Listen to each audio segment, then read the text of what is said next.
Since the original LEGO Indiana Jones title only included the original 3 Indy films and passed on including the Kingdom of the Crystal Skull, LucasArts and Traveler's Tales deemed it a good time to release LEGO Indiana Jones 2: The Adventure Continues. This sequel is more of the same in the gameplay department. There's some presentation issues that had hoped to mix things up, really bring down the overall experience to something that isn't even as good as its predecessor.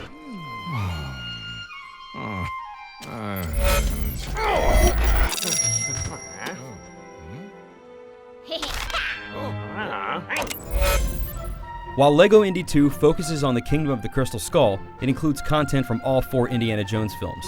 While the content for the 4th film will take you a while to get through and clearly got the bulk of the attention, the original 3 films feel rushed and compressed here. You skip over important scenes such as the classic opening to Raiders of the Lost Ark, and instead play random bits from the original 3 films.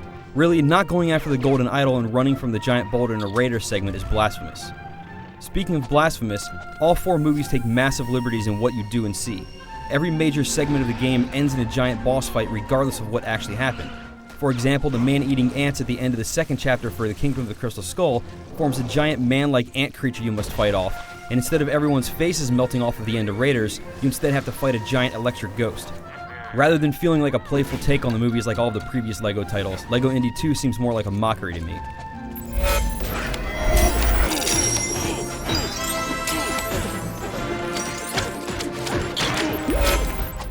For the most part, LEGO Indy 2 plays exactly like every previous LEGO title. It features drop-in, drop-out co-op, and running around and smashing everything in a level to collect studs can still be fun.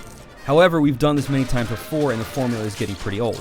Now, the formula was tweaked a bit here and there, but unfortunately for the worse. You'll now find rooms where wave after wave of enemies keep coming in for a good while, and other stages where you have to smash your vehicle into target enemies over and over and over and over again. The fun parts of LEGO games are smashing things and buying upgrades. Instead of tweak and expand those elements, Traveler's Tales gave us more of the weaker parts. One major new thing here is the ability to create your own level. In the days of something like Little Big Planet, this effort comes off as being mostly worthless. The tool works okay that you aren't able to create the same sort of levels that you see in the main game, as it's mostly prop-based, but it isn't connected online in any fashion. You can't download other folks' levels or share your own, so unless you have a friend come over and play through your content, no one else will ever see it.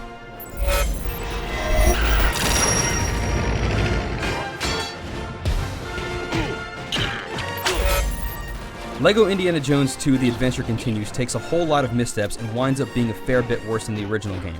The 4th movie was easily the weakest of the franchise, and that's what got the most attention here. The way the unlockables were changed doesn't work for me, and the level editor winds up being a waste. If you're interested in a LEGO Indiana Jones game, you really just want to pick up the first game, as it's way better than this one. For the full written review, head over to IGN.com.